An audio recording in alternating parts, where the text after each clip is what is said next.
顾琼大哥，您可有办法联络到密林内的族人呢？当然有，我们第7部落15个小队，每个小队都会有隐秘的联络点的。若是遇到紧急的事儿，只需去联络点留下信息就行了。那好，我们这样。既然如此，那我跟古静便去联络点了。无双小兄弟，你自己要独自面对界外之人，可千万要小心点。放心吧，云海仙宫们，我就在这儿等着，尽管来吧。这血印总算有反应了，也不知是哪位师弟碰到那剑无双了。看样子是找到那剑无双的所在了。不错，希望不要让本座失望。就在前边吗？小子，你竟然不逃，胆子不小吗？哼，有这东西在，我想逃也逃不掉，何必浪费时间呢？你倒是有自知之明。好了，废话不多说，受死吧！受死？谁先死还不一定呢。那便试试。哼，这家伙的确很强。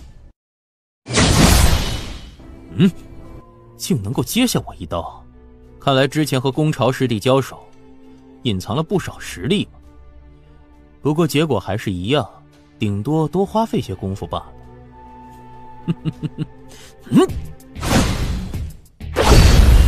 这速度！魔影，紫光灭世剑。小子，有点能耐嘛！哼，论攻击威能我不如你，可你的刀法跟我的剑术比起来却差得很远。我正面是敌不过你，可你想要杀我，却也是做梦。你说的对，如果只是我一人杀你，的确很难。不过可惜啊，要杀你的不仅仅我一人。刀妹，武道，你之前不是说你一刀便能杀了他的吗？我怎么知道这小子一直隐藏实力？他的战力绝对已经达到顶尖天神层次，甚至就算跟血骨子比起来都要强上一些。而且他的剑术也太精妙了。剑术精妙？不知道跟我的刀法比起来会如何呀？别废话了，你我联手赶紧斩杀他。这里毕竟是生死永恒界，里面充满了凶险，若拖延太久，引来魔神或者引来别的宗门强者，那都是麻烦。顶尖天神，分身秘术。这分身秘术，他在天穹盛会上便施展过，算不得什么。有分身秘术，你一样得死。哼，剑无双，我倒要看看你能撑多久。看样子用不着本座亲自出手，光凭云海仙宫这2个小家伙，便足以将那剑无双给斩杀了。剑无双，多好的天才呀！可惜他是古门的人，最重要的是他还是那玄一的亲传弟子。玄一已经交出3个怪物来了，3大巨头，没有任何一家会允许玄一再交出第4个怪物来。可惜了一位绝世天才，可惜，可惜呀！又来了一个，这次却是不灭皇朝的。这下倒是有意思了。这里倒是很热闹嘛。龙涛，你来做什么？我只是刚好路过，察觉到这里的能量波动，这才过来看看。没想到刚好看到你们2人联手对付一个古门弟子。对付一个凌霄境弟子，都还需要你们2人联手。这要是传出去，你们2个的脸可就丢大了。龙涛，你在不灭皇朝内也是一位资历极老的弟子，按道理不应该来到这生死永恒界的，可结果你却来了。如果我没猜错，你到这生死永恒界的目的跟我们一样，都是为了这剑无双吧？既然我们目标一致，那不如我们联手，一起杀了这剑无双，如何？跟你们联手？哼，我可以答应跟你们联手，不过我有个条件，等杀了这剑无双之后，他身上的宝物都归我。什么？可以，别冲动，我们的任务只是斩杀剑无双，而不是他手上的那些宝物。既然这龙涛想要，给他便是了。更何况这剑无双一死，古门那位玄衣公主肯定会追查他的死因，他手中的那些宝物落在我们手里，未必就是好事。既然如此，2位，那我们便联手，一起送古门这位绝世天才上路吧。看样子，在这生死永恒界内对我动手的，不只有云海仙宫，不灭皇朝同样想置我于死地。就是不知道那无极魔宗是个什么态度。本只想算计云海仙宫一次，既然不灭皇朝也掺和进来，哼，也怪不得我了。这小子他在干嘛？傻了吗？这些魔神是这剑无双引来的。陷阱，这是陷阱！是陷阱！混蛋！这剑无双竟然联合这些魔神一起来算计我们！怎么可能？这些魔神怎会跟这小子联手？逃！哼，现在想逃了，晚了吧？金甲魔神，界外之人，死！啊，强成这样！魔神一族的铜甲魔神、银甲魔神、金甲魔神，3种层次，代表这3种完全不同的血脉。在同样的境界下，铜甲魔神比银甲魔神要弱上不少，而银甲魔神跟金甲魔神差距更大，那几乎是天壤之别的。天神层次的金甲魔神正常情况下，实力已经非常接近我人类的永恒境强者了。即便是我想要击败这头天神层次的金甲魔神，都需要花费不少的功夫。这3个小子竟然会碰到一头金甲魔神，而且这金甲魔神还拥有一柄永恒神兵。也算他们倒霉了，看样子最终还得本座亲自出手。哼，想逃！该死！这是一个人同时幻化出9道分身来，不过他幻化出的分身气息都非常微弱，看他的样子是花费了莫大代价才幻化出来的。这应当是那种只能在短时间之内幻化出分身的保命秘术吧。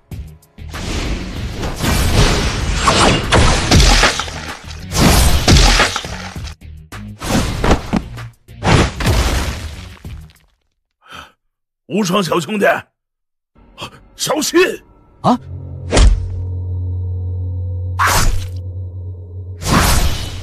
永恒镜，竟然躲过去了。你能够躲过第1刀，本座就不信你能够躲过第2刀。该死的界外杂碎，给老子停下！古雄大哥，找死！不！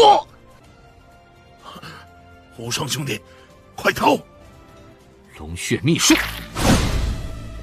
这速度，都怪我，是我连累古琼大哥了。我猜到这3大巨头都会对我动手的，可我以为动手的只有那些顶尖天神层次的弟子，却没想到这无极魔宗竟会派遣一位永恒境强者，悄悄从内层折返回来杀我。无极魔宗很好。我修炼大天造化诀，灵力虽然比同阶武者要充沛很多，可如此疯狂的燃烧速度，我同样支撑不了多久。而那个老家伙，这下真是糟了。怎么办？这怎么办？内层，去内层。这小子竟然拥有这等了得的遁术，我已经竭尽全力施展秘术了，结果竟然也只能远远地跟着他，却没法追上他。不过这等秘术却是以燃烧灵力为代价的。哼，他一个小小的凌霄境，灵力又能有多少？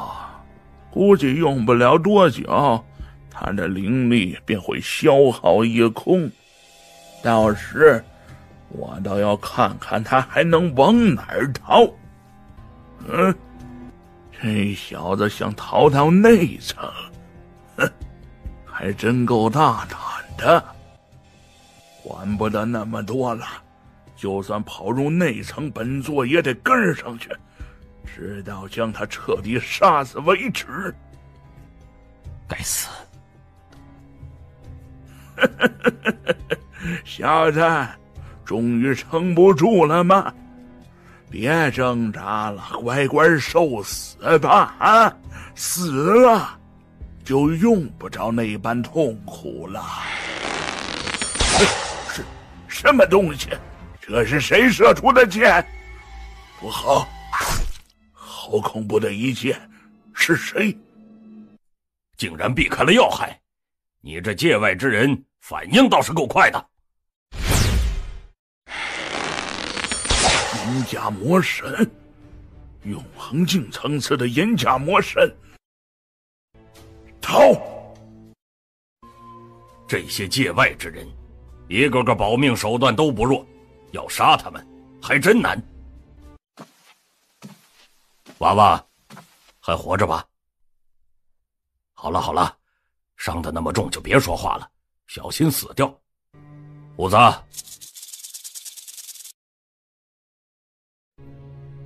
你的伤势太重，虎子只能暂时稳住你的伤势。至于你想要全部恢复，还得等回到部落之后再慢慢调养恢复。多谢。我叫古阳，来自第8部落。我叫剑无双。这里离我部落并不远，我先带你回部落，等你伤势好转了，你再回自己部落，如何？回部落？不过凭我现在的状态，动都没法动，同样没法赶到外层边缘去。走吧，我背着你。毁灭，听说你得到了一座魔神洗礼池，结果如何？失败了。啊，可惜。那些魔神对魔神洗礼池极为重视，虽然那内层的魔神洗礼池数量极多，可每一座都会有魔神专门看守。想要从他们手中得到魔神洗礼池本就无比艰难，且就算我们侥幸得到了，能否通过魔神洗礼池化为魔神，依旧只能看运气。你得到了魔神洗礼池，可惜运气差些，没能够化为魔神。可我们几个却是连魔神洗礼池都不曾得到，仅仅只是得到了一些魔神精血。这一次进入内层闯荡的众多永恒境强者当中，也就不灭皇朝的宗明跟九天门的紫仙子运气好一些，他们都得到了一座魔神洗礼池，而且都成功的化为魔神了。这2人运气可真好啊！运气是不错。这宗明跟紫仙子，那紫仙子实力比较弱，只是最普通的永恒境强者，论实力我都可以轻易碾压的。可现在他一旦化身为铜甲魔神，实力足以暴涨到数倍有余，我肯定不是他对手了。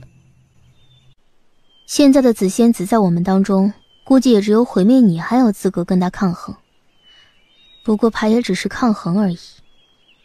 至于那宗明，他本身实力就极强，现在又成为了铜甲魔神，战力更加恐怖。就算是毁灭你，遇到他，怕是也只有退避的份儿。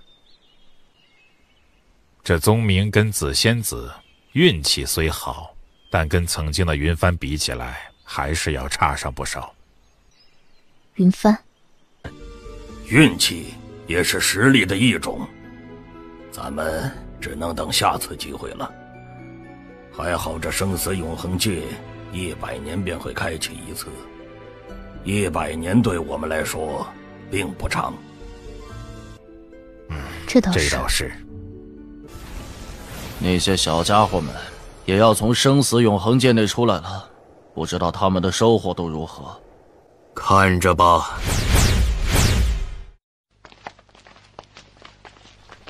徒儿，收获如何？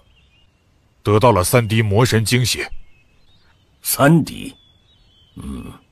已经很不错了。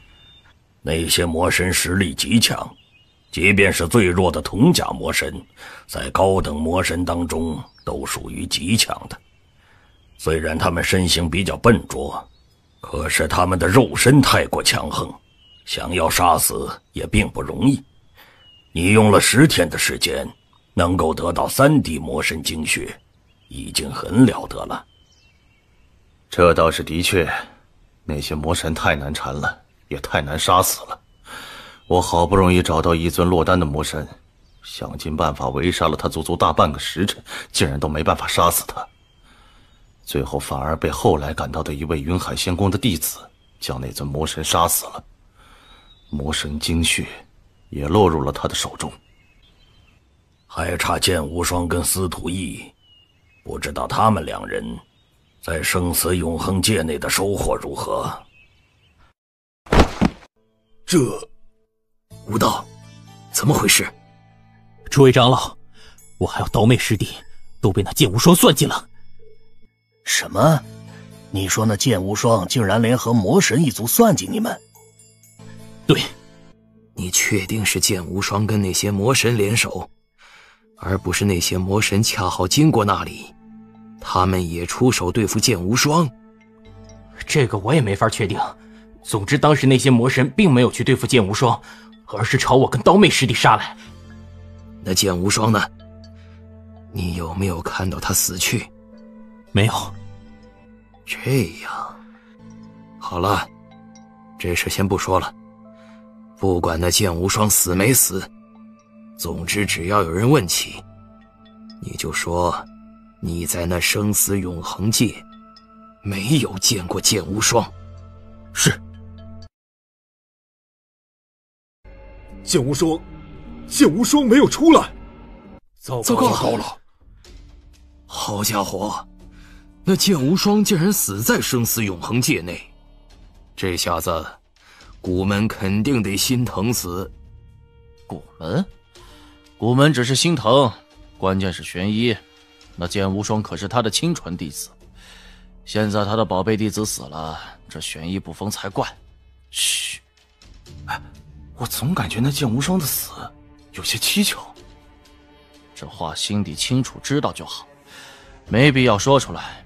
看着吧，古门的玄一可不好惹，虽说平日里脾气很好，待人也很和善，可一旦将他惹怒，他可是什么事儿都做得出来。暗潮，是你杀死了剑无双？我的确出手重伤了他，还灭杀了他的分身，但他有没有彻底身死，我无法确定。那小子拥有一门非常了得的遁术，以燃烧灵力为代价，短时间让自己的速度暴增了100倍之多。我全力施展秘术，也只能跟着他。最后他逃到了内层，我虽然也跟了上去，可还没等我近身将他杀死，便碰到了一尊永恒层次的银甲魔神。那银甲魔神太过可怕，我也是动用了底牌，方才侥幸逃得一命啊。也就是说，你没有看到那剑无双真正的死去？是，不过就算他没死，强行燃烧全身灵力，后来甚至燃烧自身鲜血，估计也油尽灯枯了。油尽灯枯？生死永恒界凶险无比，他闯入了内层，且又到了油尽灯枯的地步，那肯定已经死了。对，那些魔神无比痛恨我们这些界外之人，一看到他，肯定是不会放过他的。但愿吧。知道了，我的分身马上就到。在我的分身到达之前，3大巨头的人，一个也别让他们走掉。明白。看样子有人要遭殃了。云海仙宫、不灭皇朝、无极魔宗的诸位，我古门的玄衣公主传话，让诸位在此稍等片刻，她的分身马上就到。在玄衣公主到来之前，诸位还是不要离开的好，不然我也不清楚玄衣公主会做出什么事来。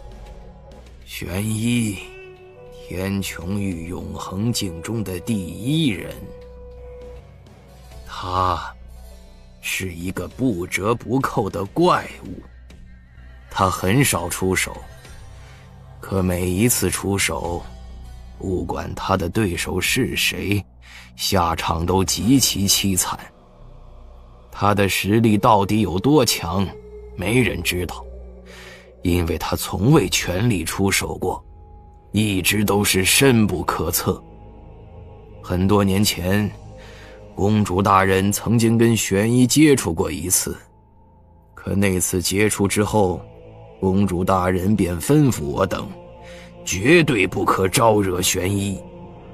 而据我所知，公主大人那次碰到的仅仅只是玄衣的分身，且这玄衣的为人，众所周知，他轻易不动怒，可一动怒却是尸骨如山，且他还极其护短。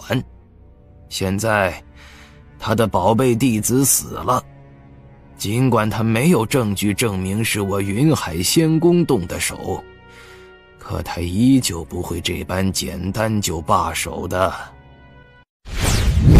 诸位都准备好，随我一起迎接玄衣的怒火吧。剑无双，本座的弟子。他虽然只是凌霄境，但实力却非同一般，在生死永恒界内闯荡，应当是绰绰有余的。可结果，他却死了。云海仙宫、不灭皇朝、无极魔宗，你们3大巨头，是不是应该给本座一个交代？交代？什么交代？哼！生死永恒界充满着大量凶险，别说只是一些仅只是凌霄境、天神层次的弟子了，就算是永恒境强者都有陨落的风险。像我云海仙宫这一次便陨落了1位长老，至于弟子方面，我云海仙宫陨落的更多，派出的3位顶尖天神弟子只有1位活着回来，损失那么多，我云海仙宫又找谁要交代？再者，生死有命，富贵在天。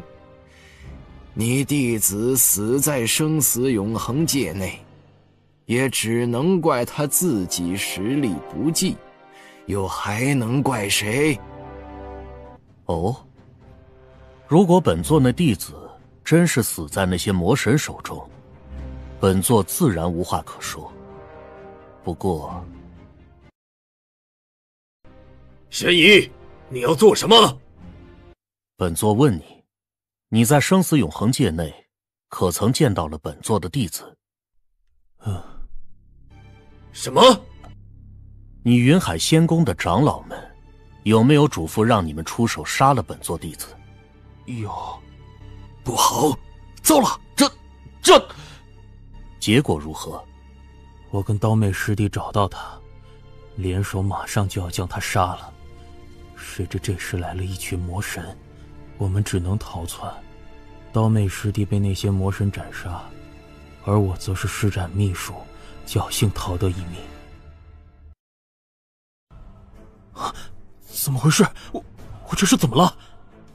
云海仙公，现在可还有话说？玄一先生，吴道虽然对你弟子出手，可并没有将你弟子杀死。你弟子的死跟我云海仙公没多大干系。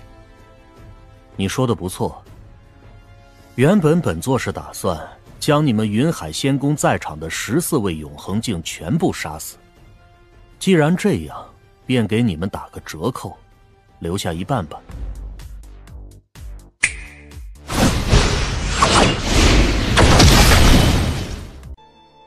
回去告诉你们家公主，我玄一的弟子不是谁想杀就能杀的。你们应该庆幸我弟子并不是真正的死在你们云海仙宫的手里，不然，云海仙宫已经给本座交代了，接下来便是不灭皇朝跟无极魔宗了。玄一先生，我不灭皇朝可没有对你弟子出手啊！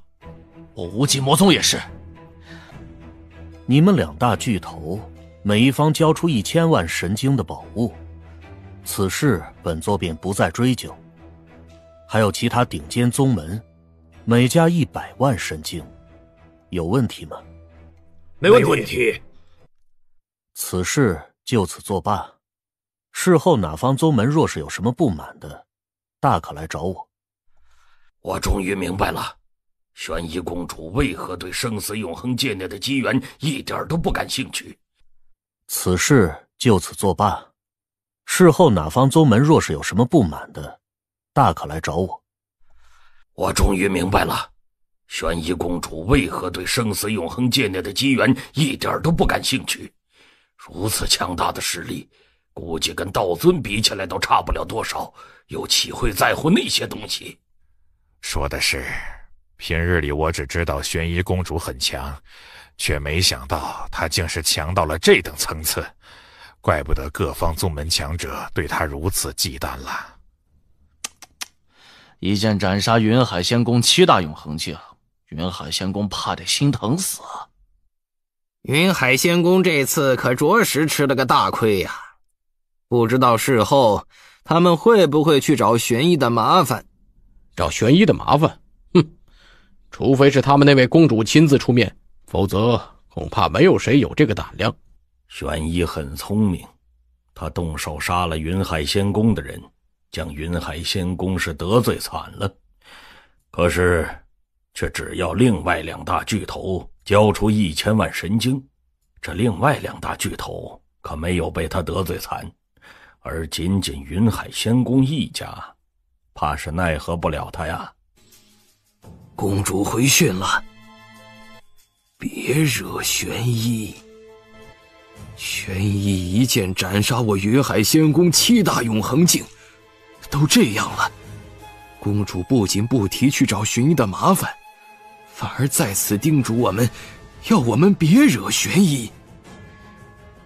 公主对这玄一竟然如此忌惮。公主回讯了，别惹玄一。玄一一剑斩杀我云海仙宫7大永恒境，都这样了，公主不仅不提去找玄一的麻烦，反而再次叮嘱我们，要我们别惹玄一。公主对这玄一竟然如此忌惮。唉，走吧。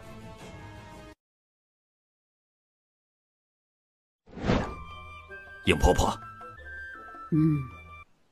这娃娃。尹婆婆，怎么了？这娃娃好精纯的灵魂气息啊！灵魂气息很精纯。灵魂气息是我族族人的本质，灵魂气息越精纯，代表他的血脉浓度越高。而如此精纯的灵魂气息，他的血脉浓度绝对比得上我族那些第10代族人，甚至有可能更高。什么？第10代族人？如此精纯的灵魂气息，如此浓郁的血脉，这娃娃若是去洗礼，成为银甲古神，那肯定是没有问题的。就算成为金甲古神，都有很大可能。金甲古神？这娃娃你是从哪儿遇到的？他来自哪个部落？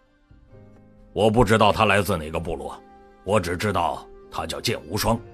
我之前在外狩猎，刚好碰见他，而且他还被一个界外之人追杀，我便出手救下了他，然后将他带了回来。剑无双，我古神一族大多以古姓，其他姓氏虽然也有，但是很少很少。而且我也没有听说过这些姓氏当中有以剑为姓的。不过不管他来自哪个部落，既然他拥有如此精纯的灵魂气息，那肯定是我古神一族族人，这不会有错的。古阳，你先出去，这娃娃交给我。是。就给这娃娃疗伤，另外把你储存的一滴精血也给他。娃娃，你醒了。这里是魔神部落吗？这是第8部落，我是第8部落的长老，你可以叫我影婆婆。你的伤很重，不过我已经让鸠给了你一滴精血，你的伤应该恢复的差不多了。多谢。同族之人无需这般客气。对了，我从古瑶那儿知道你叫剑无双，但不知道你来自哪个部落。部落？我没有部落。没有部落？那想来你是那些游走于生死之间的试战者了。试战者？我古神一族生性好战，骨子里都流着祖先古神的滔天战意。然而自从我们祖先失去踪迹以后，我们便一直生活在这片世界里，与外界几乎没有了接触。连接触都没有，自然就没有了争斗，就算有，也仅仅只是自己族人之间的较量。这让我族当中很多好战的族人忍受不了，于是他们离开了部落，去了这片世界另一端无尽荒原闯荡，与荒原中的那些凶猛强横的荒兽激战。这些族人有的是在跟荒兽的激战当中死去，有的则是活了下来，继续游走于生死边缘。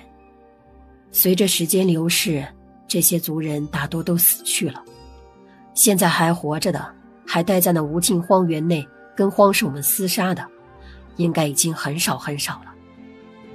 而这些人，我们称他们为试战者，而你想来便是那些试战者的后代了。是这样啊。这些试战者虽然离开了家园，离开了部落，但他们毕竟流着我们伟大祖先的血，依旧是我们古神一族的族人。你也是。你既然来到了我们部落，那便可以在我们部落住上一段时间。且我看你到现在都没有进行魔神洗礼吧？是没有。我们部落每隔一段时间都会集体进行一次魔神洗礼，到时候我们部落那些达到洗礼要求的族人们都会通过洗礼觉醒古神血脉。你若是实力足够，也可以一起来，毕竟只有觉醒古神血脉，才能真正算得上是古神的后代。要进行洗礼需要什么要求？一般情况下只需成年便可以了。当然，若是那些灵魂气息极其精纯、血脉浓度极高的族人，是可以提前觉醒的。而以你的血脉浓度，完全达到了要求。这样啊，那距离下次洗礼还要多久？成人洗礼每年都有一次，距离下一次很快了。娃娃，这段时间你暂且便在这里好生休息吧，若是有什么事，去找古阳即可。10天期限已到，生死永恒界的出口到现在怕是已经彻底封闭了吧？100年，按照影婆婆所说的，灵魂气息精纯程度决定古神血脉的浓度，而我的灵魂气息极其精纯，拥有的古神血脉也极高，最起码也可以化为银甲古神。必须去尝试，只要能够觉醒古神血脉，化为古神，哪怕只是最低等的铜甲古神，我的实力也可以大幅提升。唉，先不急，既然注定要在古神一族待上100年时间，那今后有的是时间进入洗礼池当中。而在这之前，我依然是可以自行修炼的。等过个数十年，或是等到第99年，我再去洗礼也不迟。云海仙宫，不灭皇朝，无期魔宗。我自问从未招惹过这3大巨头，可结果这3大巨头却都不惜余力要杀我。哼，你们都给我等着！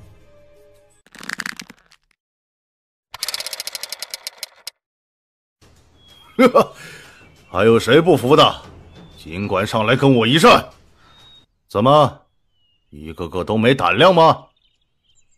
剑无双，啊，我听影婆婆说，你是弑战者的后代。早在很久之前，我便听说了那些敢于闯入无尽荒原与那些荒兽激战的弑战者。他们常年在生死边缘闯荡，据说实力比起同一层次的族人来都要强上不少，我对他们无比钦佩，可惜却一直不曾见到过。直到现在，我总算是看到你这个弑战者后代了。之前你受伤，我也不好挑战你，可现在看你的样子，你的实力应当是恢复的差不多了。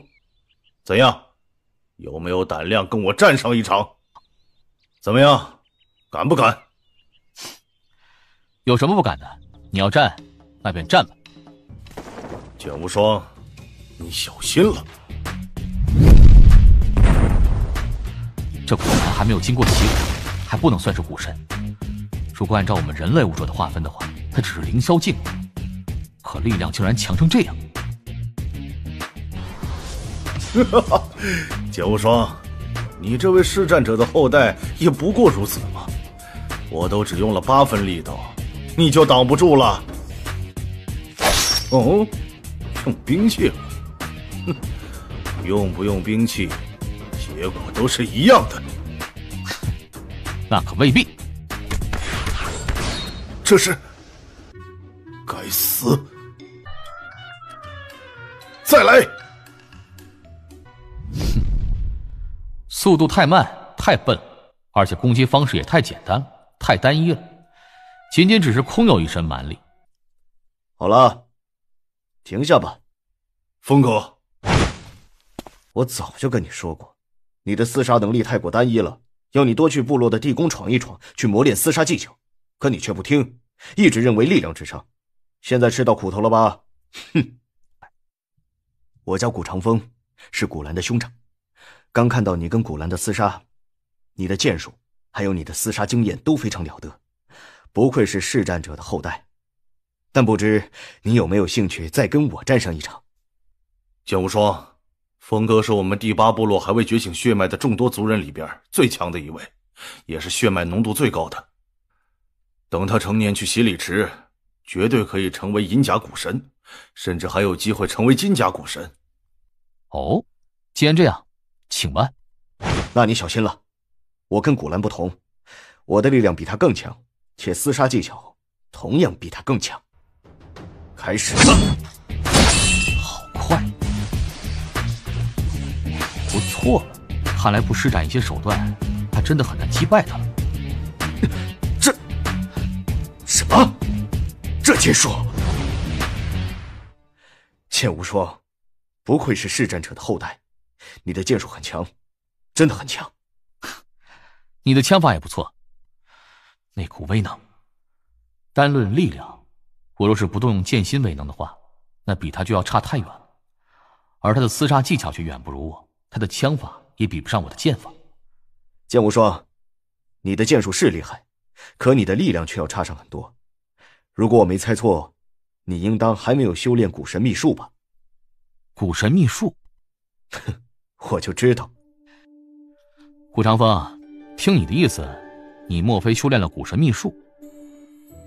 我当然修炼了古神秘术，不只是我，但凡是我们部落的族人，即便还未彻底成年，没有觉醒血脉的众多族人们，也都修炼了古神秘术的，只是修炼的层次不同罢了。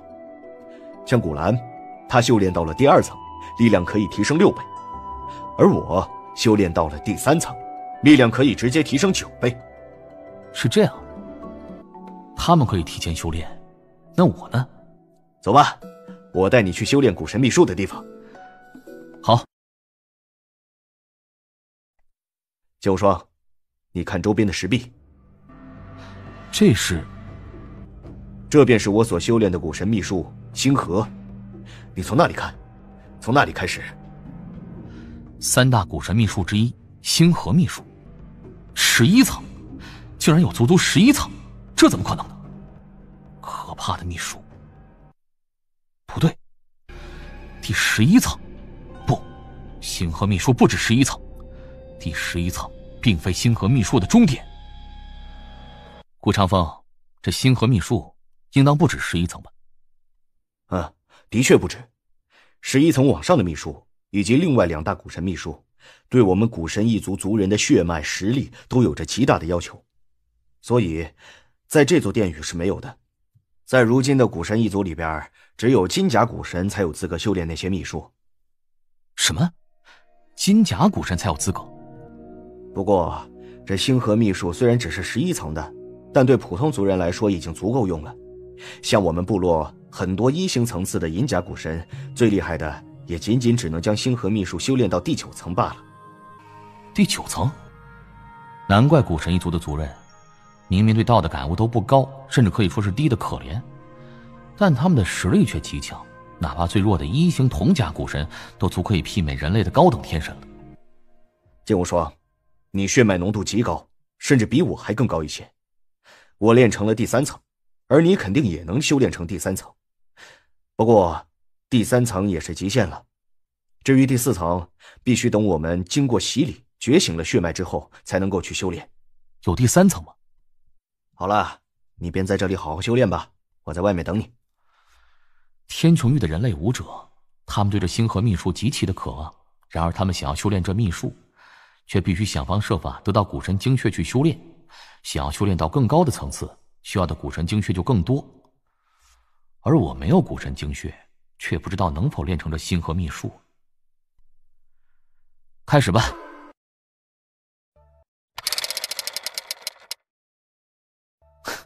成了吗？好强啊！现在的我，即便不动用剑心威能，也足以跟那些顶尖天神抗衡了。若是全力动用剑心威能，顶尖天神当中，怕是没有几个人能够胜我的。这星河秘术应该可以练到更高的层次，可惜我一个凌霄境修炼到第3层已经是极限了。想要修炼到更高的话，只能等以后进行洗礼，转化为古神再说了。剑无双，怎么样？练成第3层了。嘿嘿，我就知道。顾长风，之前我听你说地宫，那地宫是怎么回事啊？地宫是我们部落专门用来磨练弟子厮杀技巧的地方，你若是想去，我可以给你引路。带我瞧瞧吧。这就是地宫啊。地宫只能用于磨练厮杀技巧，而在地宫磨练需要面对的对手是无尽岁月前我古神一族跟着我们的古神在外征战厮杀而得到的一些战魁。那些战魁都是经过特殊炼制的，用来当磨练的对手是最合适不过的了。地宫的3大区域代表3种不同的考验，分别是天阶考验、地阶考验、人阶考验。人阶考验里边的战魁只有1尊，你的对手就是那1尊战魁。地阶考验有10尊，天阶考验则有着100尊战魁。而每一重考验又分为9个不同级别的难度，不同考验难度也不同。也就是说，你能够在地阶考验当中击败了1级难度的10尊战魁，却并不代表你在天阶考验就可以击败1级难度的100尊战魁，因为考验不同，性质也不同。这些考验的难度都是你可以自己控制的，你可以自己去调节。此外，在地宫当中闯的只能依靠自己的厮杀能力，其他任何东西都是用不到的。当然，你的剑术可以用。好了，我说那么多也没用，你自己随便选择一个区域，去里面闯荡一番就知道了。竟然没有道的痕迹，这地宫当中根本无法对用到道，道的感悟哪怕再高，在这里也没用啊。这些战鬼的力量、速度都跟我差不多，其他各个方面也都大相径庭，唯一不同的便是厮杀技巧。仅仅是第1级难度，对我而言没有太大威胁。第2级，剑无双，你竟然闯过了第3级难度的地阶考验。这家伙之前跟我交手的时候，他的剑术恐怕还没有彻底发挥出来。第3种考验，地阶考验我已经尝试过了，接下来我再去那天阶考验跟人阶考验试试。3种考验，那天阶考验应该是最难对付的，其他2种考验倒是还好。之前我还以为自己的厮杀技巧已经非常强横了，可是没想到却连这地宫的第3级难度的天阶考验都闯不过去。我的厮杀技巧，我的剑术都还有极大提升空间啊。父亲，怎么了？是那剑无双，是他。剑无双？剑无双怎么了？父亲，那剑无双这段时间不是一直在那地宫内磨练的吗？且1个月前他第1次去闯的时候，便闯过了第3级别的地阶考验，不过却没有闯过第3级别的天阶考验。这个我知道。可就在今天，仅仅隔了1个月，那剑无双已经将第3级别天阶考验闯过去了，同时他还分别闯过了第4级别的人阶、地阶考验。什么？不愧是弑战者的后代，这些弑战者常年游走于生死边缘，在大量的生死磨练当中，他们的厮杀能力比我们这些生活在部落里过着安逸生活的族人们实在是要强太多了。这剑无双在厮杀方面无比独特的天赋，短短1个月就进步了那么多，而接下来他的进步肯定会更加惊人。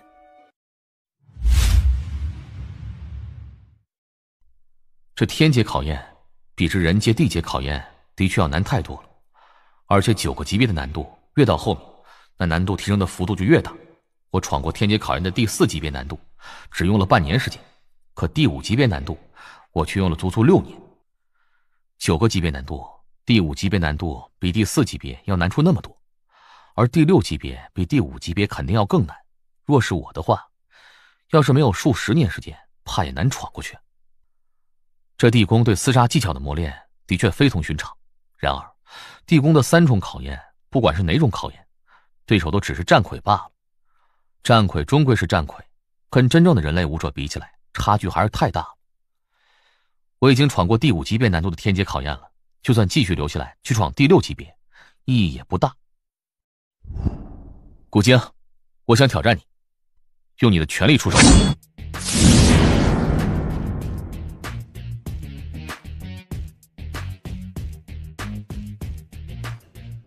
好小子，都还没有觉醒血脉，单单凭借自己的剑术和厮杀技巧，竟然都快赶上我了。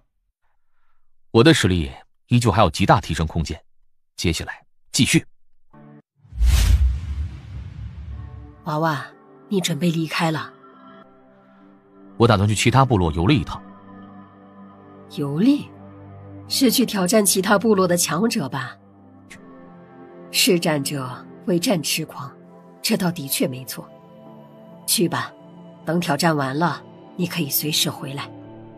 多谢。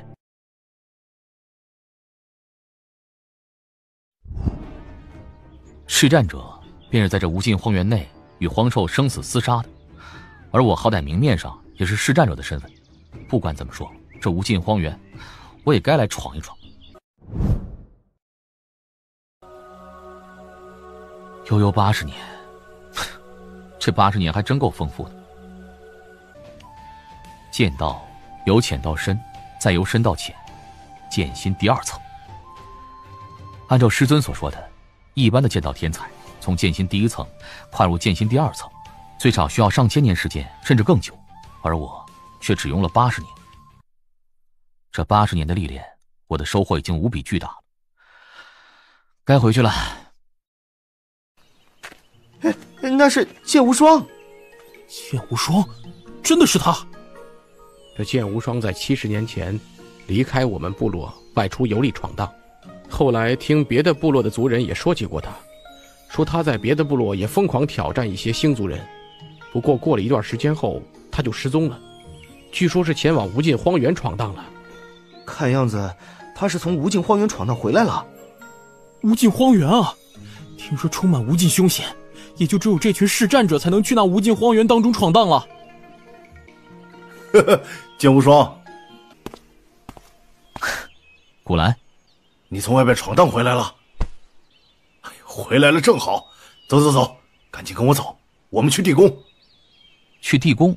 为什么呀？啊，我们部落新来了一位视战者，名叫九幽，他现在啊正在闯地宫的天阶考验呢，听说已经闯过第5级别难度了。视战者，闯过第5级别难度的天阶考验，走吧。剑无双，剑无双，你从外面闯荡回来了？是啊。剑无双，你仔细看看，正在接受考验的九幽跟你一样，可都是视战者，刚从无尽荒原出来的。对力量的运用好生精妙啊！这个人很强，好厉害！竟然闯过了第6级别难度的天阶考验，这太可怕了！他的厮杀技巧强得不可思议，这便是视战者的真实实力吗？太强了！剑无双，你跟我来，我将这位视战者介绍给你认识。九幽，我跟你介绍，这位叫剑无双，跟你一样，也是一位视战者。哦，你也是视战者？对。看得出，我能感受到你身上有着一种真正强者的气息，这种气息只有你经历过诸多生死磨难才能够具备。不过很可惜，你还不曾觉醒血脉，连1星古神都不算。就算我没有觉醒血脉，你也不见得就能够胜过我。哦，有意思。我在无尽荒原闯荡了很多年，期间也就遇到过2位视战者。那2位视战者，我都跟他们交过手，实力也都极强。而你，是我遇到的第3位。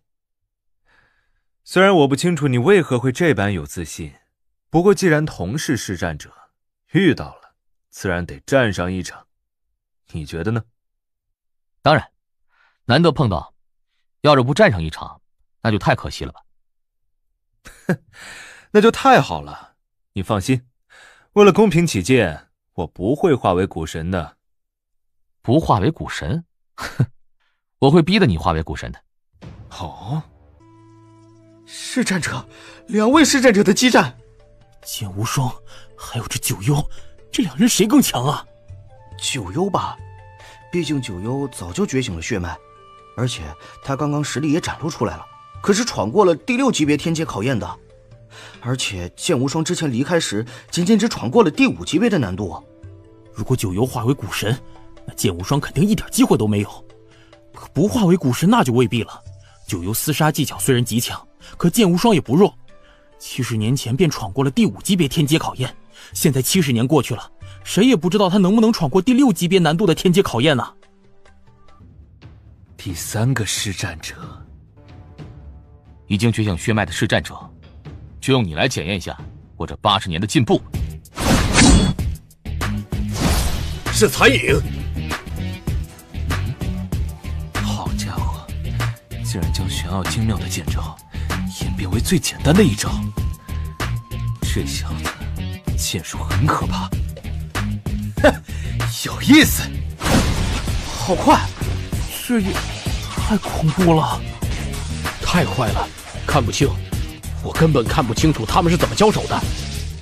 我在不化为古神的前提下，都几乎竭尽全力了，就跟他交手，竟然都没法占上风。他到现在虽然将厮杀技巧完全发挥出来，可他的力量却根本没有完全爆发，而且他还没有化为古神，看样子得施展一些手段，逼他全力出手。这小子明明还未觉醒血脉，可他的力量竟然丝毫不比那些1星银甲古神要弱，他的厮杀技巧丝毫不在我的之下。最重要的是，他的剑术太精妙了，看样子我若是不化为古神，还真难胜他。金甲古神，这不能！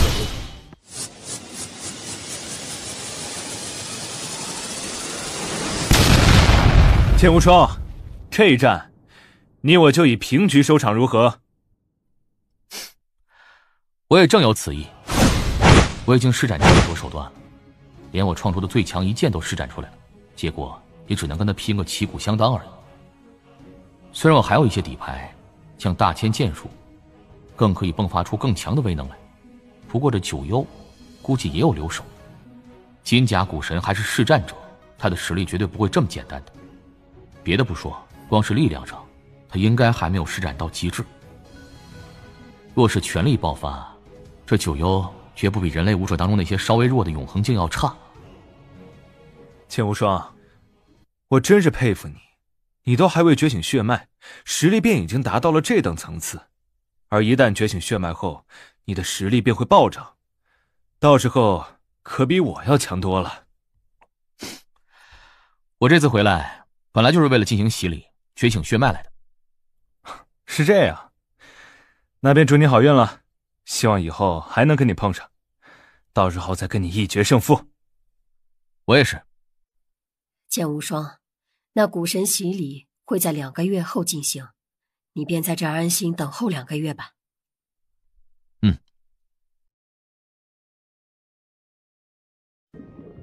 这便是我们古神一族族人都会经历的洗礼池。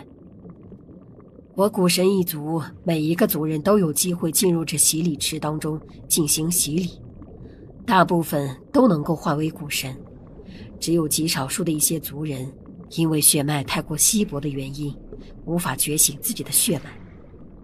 你们先在这儿稍等一会儿。这就是洗礼池？洗礼池？这便是天穹域各方宗门强者疯狂想要得到的古神洗礼池吗？天穹域的各方强者终归只是人类，不曾具备古神血脉，即便依靠着古神血脉强行沾上一点点血脉，可这一点点血脉却很难让他们化为古神。只有一些运气格外好的人能够成功，而且能够化为古神的，最终也都是同甲古神。都听着，待会儿你们进入洗礼池后，要尽可能的去吸收那些池水，吸收的越多，觉醒的可能也就越大，同时觉醒的血脉层次也会越高。是。好了，那洗礼池都已经准备好了，你们随意挑选其中一座洗礼池就可以了。剑无双，你跟我过来。这是给你准备的洗礼池，跟别的洗礼池不同，这座洗礼池不仅更大，池水更多，最重要的是，这洗礼池底下还有一枚古神经。古神经？古神经是我们伟大的祖先古神留下来的，是我们祖先的一部分躯体所化。每一枚古神经都蕴含着部分祖先的血肉威能，用来觉醒血脉会有极大的作用。到现在为止，我们整个古神一族现在还拥有的古神经都已经不多了，而平日里只有那些拥有极大潜力或者血脉浓度极高的族人才有资格用到一枚古神经。你血脉浓度也极高，而且还是试战者，实力极强，所以我替你也申请了一枚。多谢影婆婆。不用那般客气，你若是真想感谢我，那便觉醒出金甲古神血脉来。金甲古神吗？好了，下去吧。记住，到了洗礼池内，尽可能的去吸收那些由古神经所化的池水。是。洗礼池，好特殊的感觉。这就是蛊神洗礼，感觉倒是真不错。这次接受洗礼的小家伙，血脉浓度都算不错，一共13人，应当都可以觉醒出血脉来。觉醒出血脉那是肯定的了，但不知道能觉醒出什么层次的血脉。如果是铜甲蛊神，那就可惜了。不可能都是铜甲蛊神，这次的13个小家伙，有2个血脉浓度都算不错，应当有极大机会成为银甲蛊神。此外，他们当中还有那剑无双，那剑无双肯定能成为银甲蛊神啊，甚至还有希望成为金甲蛊神。那剑无双血脉浓度极高，成为金甲蛊神是有希望。为此，尹婆婆还特意给他申请了1枚蛊神经呢。那看着吧，看他能够在洗礼池当中待多久了。如果能够待上1、2天，那他就有极大几率成为金甲蛊神了。要化为蛊神了，铜甲蛊神。已经1天1夜了。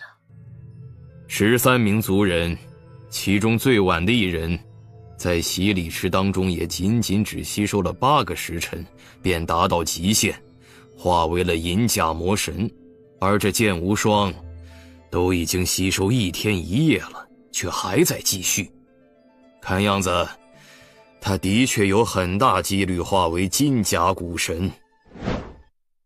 2天2夜了，那蛊神经也已经消耗了过2成。按照以往的情形看，但凡是在洗礼池当中待了2天2夜之久的族人，最终都是化为了金甲蛊神的。这剑无双看来并没有让我们失望吧？金甲蛊神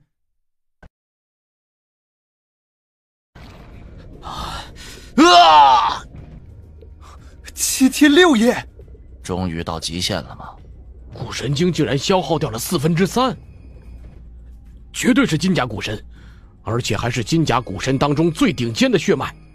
我们整个蛊神一族剩下的100万族人，恐怕没几个人的血脉会比他高。看着吧。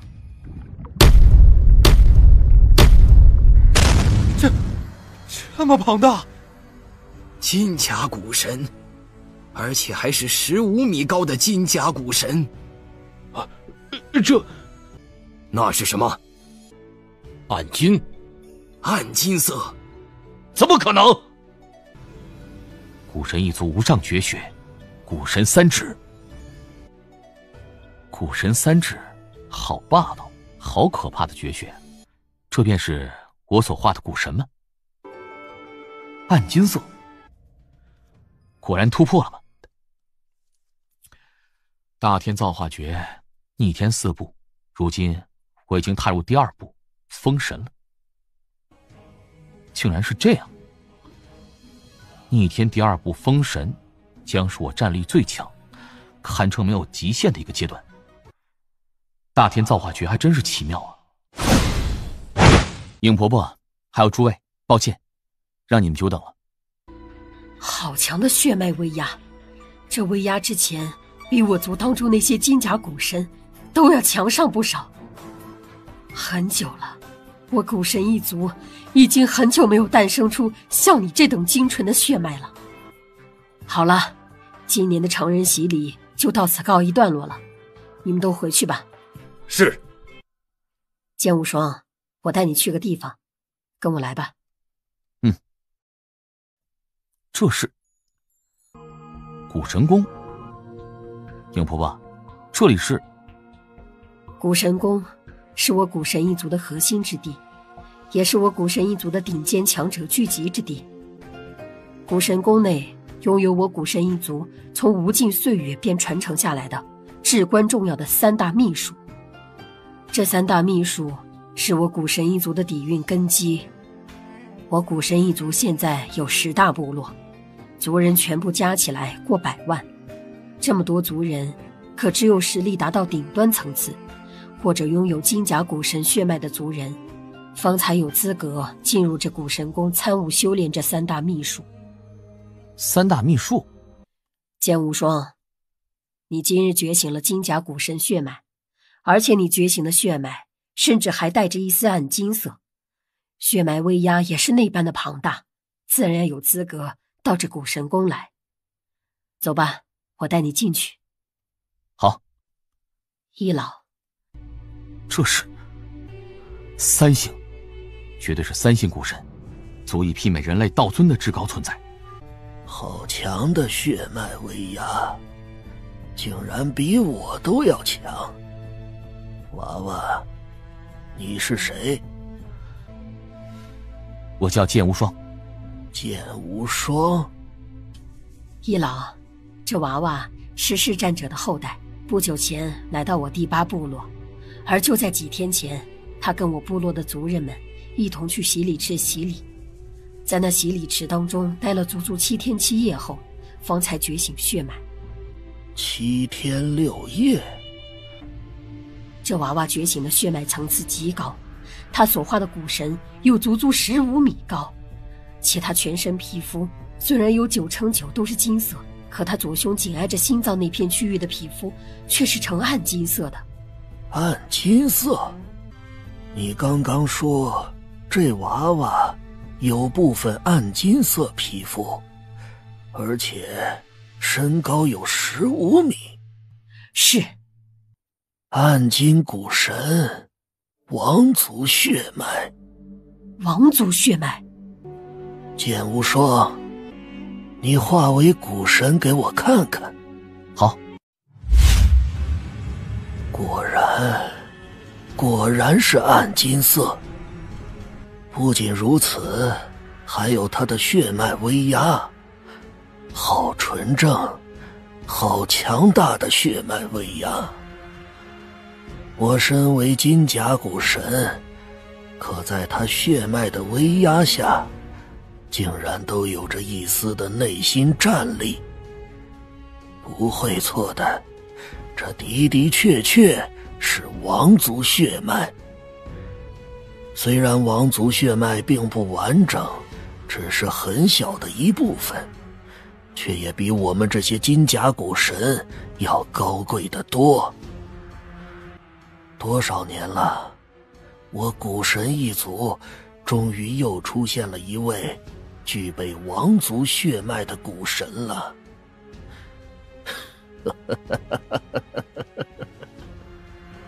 王族血脉出世，你们几个老家伙还不赶紧过来！王族血脉，吴王的嫡系血脉终于出现了吗？王族血脉，9尊3星古神，王族血脉，的确是王族血脉。虽然只有很小一部分的王族血脉，但也足够了。哈哈哈！这么多年过去了，我族总算是诞生了一位王族血脉的人了。不过，他的实力还是要差上一些啊。他才刚刚觉醒血脉而已，实力自然弱。不过以他拥有的血脉，用不了多久便会达到要求了。看来咱们的苦日子总算要到头了。好了，既然诸位没什么问题的话，这娃娃便交给我吧。那我们便先去准备了。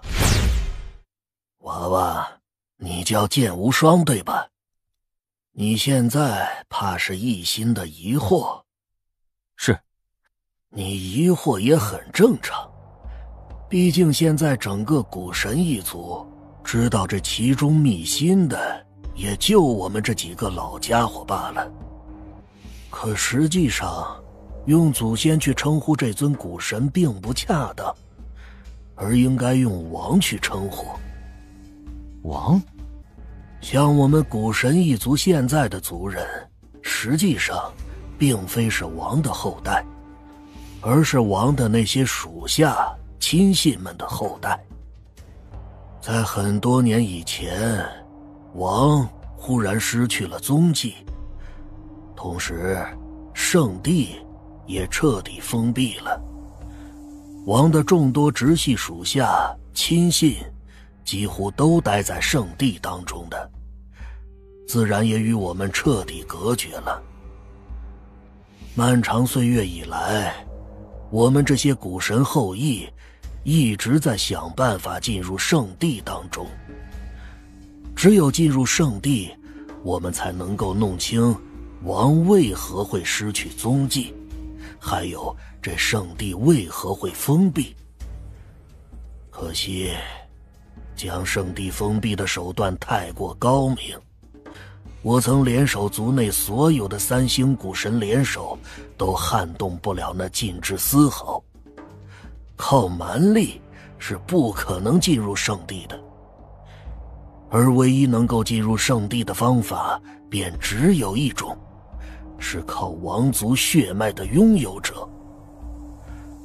可惜呀，王之前根本没有直系后代，而我们这些古神都只是王的那些属下、亲信的后代。想要在我们当中诞生出王的血脉，几乎是奢望。太久太久了，我们在这片世界待得太久太久了。别说诞生王的血脉了，就连自身的血脉也是越来越稀薄。我们几乎已经绝望了的。可是现在，你的出现，让我们一族重新燃起了希望。因为你，便具备一部分王族血脉。季老，你们是要我去破开圣地的封印？对。不过，你现在才觉醒血脉，实力还太弱了一些。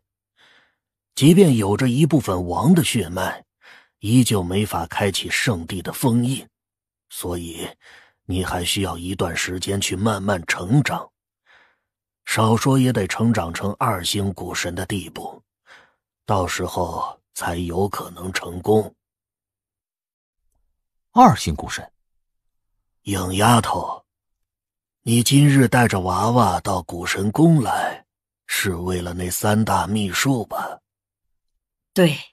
我古神一族的3大秘术是我族最大的底蕴根基，剑无双，你可要好生修炼。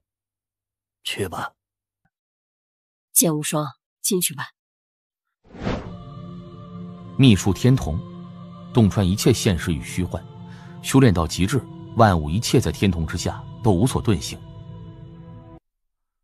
34层。竟然可以提升足足100倍攻击威能，这3大秘术，一种看穿现实与虚幻，一种是绝对的力量碾压，最后一种则是针对意识灵魂的攻击。这3大秘术，只要是觉醒了血脉的古神一族族人都可以进行修炼，不过血脉层次越高，这3门秘术修炼的层次也就越高。我是金家古神，甚至按照季老所说的，我还具备一部分王品血脉，这3大秘术我都可以修炼，就是不知道能够练到何等层次。我族的3大秘术，任何一门都极其高深。那娃娃虽然拥有部分的王族血脉，但短时间内想要将3门秘术全部掌握，还不大现实。影丫头，你就无需在这儿等候了。回部落去吧。记住，那娃娃拥有王族血脉的事情，关乎我古神一族的秘辛。你回去之后，切不可对任何人提起，明白吗？是。3大秘术，那星河秘术也就罢了，但天童秘术跟幻神秘术，都需要极高的悟性才能领悟。这娃娃具备部分的王族血脉，修炼起那3大秘术，应当相对比较轻松才对。不知他需要多久才能够在天童、幻神这2大秘术上入门呢？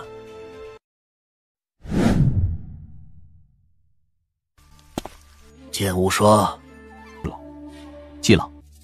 那3大秘书参悟的如何了？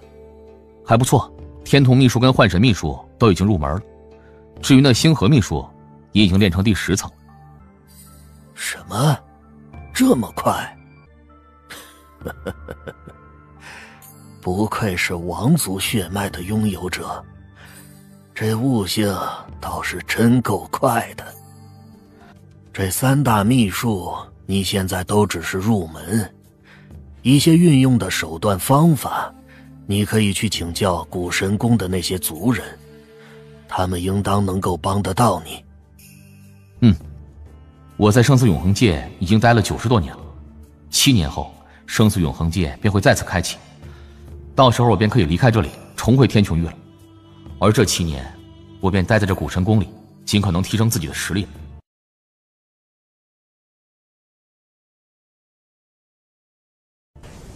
星河秘术第11层成了。剑无双，古恒，100年期限将到，界外之人即将降临。